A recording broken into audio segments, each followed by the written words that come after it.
আসসালামু আলাইকুম, সবাইকে স্বাগত জানাচ্ছি পাবলিক প্রকিউরমেন্ট রুলস বা পিপিআর 2008-এর বিষয়ভিত্তিক টিউটোরিয়ালে। আজকের বিষয় দরপত্র জামানত বা টেন্ডার সিকিউরিটি। আমরা আলোচনা করব টেন্ডার সিকিউরিটি কী এবং এই টেন্ডার সিকিউরিটির পরিমাণ কিভাবে নির্ধারণ করা হয়, এই সিকিউরিটির মেয়াদ কতদিন পর্যন্ত হবে, মেয়াদ বৃদ্ধি করার কী প্রসিডিউর, টেন্ডার সিকিউরিটি যাচাই করার কার কর্তব্য, এটা বাজেয়াপ্ত কিভাবে হবে বা ফরফিট কিভাবে হবে এবং এটি কখন রিলিজ করে দেওয়া হবে। দরপত্র জামানত বা টেন্ডার সিকিউরিটি হলো টেন্ডারের সাথে ব্যাংক ড্রাফট, পে অর্ডার বা ব্যাংক গ্যারান্টির আকারে একটা নির্দিষ্ট অঙ্কের টাকার জামানত গ্রহণ করা হয়। এই জামানতকে বলা হয় টেন্ডার সিকিউরিটি বা দরপত্র জামানত। এই জামানত গ্রহণের দুইটা উদ্দেশ্য। একটা হলো কেউ যদি অসৎ উদ্দেশ্যে টেন্ডার দাখিল করে, সেই অসৎ উদ্দেশ্যে দাখিলকারী টেন্ডারদেরকে নিরুৎসাহিত করার জন্য দরপত্র জামানত গ্রহণ করা হয়। অন্য একটি কারণ হলো দরপত্র জামানত প্রাক্কলিত মূল্যের একটা নির্দিষ্ট হারে গ্রহণ করা হয় বিধায় এই দরপত্র জামানত থেকে অফিসিয়াল কস্ট এস্টিমেট সম্পর্কে টেন্ডাররা একটা ধারণা পাবেন। দরপত্র জামানত যদি এলটিএম এর ক্ষেত্রে হয় তাহলে দরপত্র জামানত ব্যাংক ড্রাফটস বা ব্যাংক অর্ডার, পে অর্ডারের মাধ্যমে দাখিল করতে পারবেন। সেটা হলো 3 কোটি টাকা পর্যন্ত প্রাক্কলিত মূল্যের সকল টেন্ডারের জন্য তাদেরকে ব্যাংক ড্রাফট বা পে অর্ডারের মাধ্যমে টেন্ডার সিকিউরিটি জমা দিতে হবে। আর ওপেন টেন্ডারিং মেথড সহ অন্য অন্য যেসব প্রযোজ্য ক্ষেত্রে টেন্ডার সিকিউরিটি জমা দিতে হবে, সেক্ষেত্রে প্রাক্কলিত মূল্য 2 কোটি টাকার নিম্ন পর্যন্ত ব্যাংক ড্রাফট বা পে অর্ডারের মাধ্যমে জমা দিতে হবে এবং প্রাক্কলিত মূল্য 2 কোটি টাকার উপরে হলে অবশ্যই ব্যাংক গ্যারান্টির মাধ্যমে জমা দিতে হবে। এই ঘটনাগুলো যেটা বললাম সেটা হলো ম্যানুয়াল টেন্ডারের ক্ষেত্রে।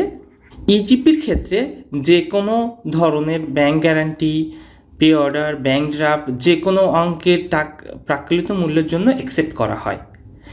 এটা শুধু পিপিআরের যে বিধিটা আছে সেটা শুধুমাত্র ম্যানুয়াল টেন্ডারের জন্য। ইজিপি টেন্ডারের জন্য ব্যাংক ড্রাফট, পে অর্ডার বা ব্যাংক গ্যারান্টির মাধ্যমে যে কোনো অঙ্কের প্রাক্কলিত মূল্যের জন্য টেন্ডার সিকিউরিটি বা নিরাপত্তা জামানত জমা প্রদান করা যাবে। ইন্টারন্যাশনাল টেন্ডারের জন্য কোনো ইন্টারন্যাশনালি রিকগনাইজড ব্যাংক থেকে ব্যাংক গ্যারান্টি দাখিল করা যাবে, তবে উক্ত ব্যাংকের যেন একটি সহযোগী ব্যাংক বাংলাদেশে অবস্থিত হয়, যার ফলে যদি কোনো কারণে এই ব্যাংক গ্যারান্টি এনক্যাশ করার দরকার হয় সেটা যেন সহজে করা যায়। দরপত্র জামানত বা টেন্ডার সিকিউরিটির পরিমাণ নির্ধারণ।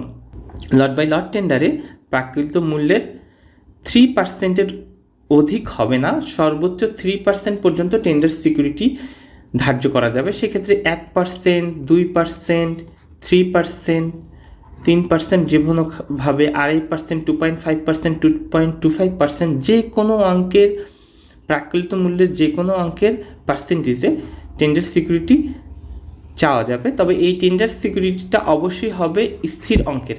আইটেম বাই আইটেম টেন্ডারের ক্ষেত্রে টেন্ডার সিকিউরিটির পরিমাণ হবে প্রাকৃত মূল্যের সর্বনিম্ন 2%। দরপত্র জামানত বা টেন্ডার সিকিউরিটির মেয়াদ নির্ধারণ কিভাবে হবে আমরা এর আগে দেখেছিলাম একটি টিউটোরিয়ালে। দরপত্র বৈধতার মেয়াদ সম্পর্কে জেনেছি। দরপত্র বৈধতার মেয়াদ শুরু হয় টেন্ডার ওপেনিংয়ের পরের দিন থেকে এবং দরপত্র বৈধতার মেয়াদ শেষ হয় নোয়া ইস্যুর সাথে সাথে। এই দরপত্র বৈধতার মেয়াদ শেষ হওয়ার 28 দিন পর্যন্ত টেন্ডার সিকিউরিটি বা দরপত্র জামানতের মেয়াদ থাকতে হবে। কারণ আমরা জানি নোয়া ইস্যুর 28 দিনের মধ্যে কন্ট্রাক্ট এগ্রিমেন্ট করার বাধ্যবাধকতা আছে। তো কোনো প্রতিষ্ঠানকে যখন নোয়া দেওয়া হলো, সে যদি কন্ট্রাক্ট এগ্রিমেন্ট না করে তাহলে অন্য রেসপন্সিভ টেন্ডারারদের যেন আমি কন্ট্রাক্ট এগ্রিমেন্টের জন্য আহ্বান করতে পারি, সেই জন্য তার টেন্ডার সিকিউরিটিটা 28 দিন পর্যন্ত রেখে দেওয়া হয়। পরের ধাপে যদি আমরা টেন্ডার সিকিউরিটির মেয়াদ বৃদ্ধি করতে চাই তাহলে কোন ক্ষেত্রে বৃদ্ধি করা হবে? আমরা জানি অনেক ক্ষেত্রে টেন্ডার ভ্যালিডিটি বৃদ্ধি করার প্রয়োজন হয়। টেন্ডার ভ্যালিডিটি যদি বৃদ্ধি করা হয়, নতুন করে টেন্ডার ভ্যালিডিটির যে ডেট হবে টেন্ডার সিকিউরিটির ডেট তার চেয়ে আরও 28 দিন বেশি হবে। টেন্ডার সিকিউরিটির সঠিকতা যাচাই। টেন্ডার ওপেনিংয়ের পর ডকুমেন্টগুলো পির কাছে দেওয়া হয়, তখন পি এই টেন্ডার সিকিউরিটিগুলো লিখিত আকারে ব্যাংক থেকে ভেরিফাই করে নেবে। কারো যদি tender security valid tender security না পাওয়া যায় তাহলে তাকে আর ফার্দার ইভ্যালুয়েশনের জন্য এটা গণ্য করা হবে না, এবং সাথে সাথে তাকে পিপিএ পাবলিক প্রকিউরমেন্ট অ্যাক্ট এর ধারা 64(5) অনুযায়ী এটা ব্যবস্থা গ্রহণ করা যাবে। টেন্ডার জামানত কী কী কারণে বাজেয়াপ্ত হতে পারে? যদি টেন্ডার উন্মুক্তকরণের পর যদি বৈধতার মেয়াদের মধ্যে টেন্ডারার এটা যদি প্রত্যাহার করতে চায় তাহলে তার টেন্ডার সিকিউরিটি বাজেয়াপ্ত হতে পারে। যদি সে নোয়া অ্যাকসেপ্ট করতে, নোটিফিকেশন অফ অ্যাওয়ার্ড বা নোয়া অ্যাকসেপ্ট করতে যদি সম্মত না হয় তাহলে তার টেন্ডার সিকিউরিটি বাজেয়াপ্ত হতে পারে। যদি পারফরমেন্স সিকিউরিটি জমা না দেন বা কার্য সম্পাদন জামানত জমা না দেন তাহলে বাজেয়াপ্ত হবে। চুক্তি সম্পাদন না করলে বাজেয়াপ্ত হবে। এছাড়াও হলো যদি ইভ্যালুয়েশন পর্যায়ে দেখা যায় যে তার দরপত্রে গাণিতিক ত্রুটি আছে এবং এইটা যদি সংশোধন করতে সে স্বীকার না করে তাহলেও তার টেন্ডার সিকিউরিটি বাজেয়াপ্ত হবে।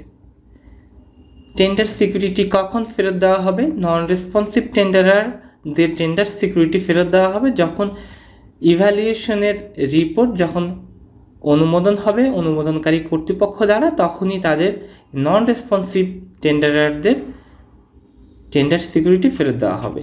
এছাড়াও প্রথম, দ্বিতীয় ও তৃতীয় সর্বনিম্ন গ্রহণযোগ্য দরদাতা ব্যতীত সকল রেসপন্সিভ টেন্ডারারদের টেন্ডার সিকিউরিটিও রিলিজ করে দেওয়া হবে। কখন?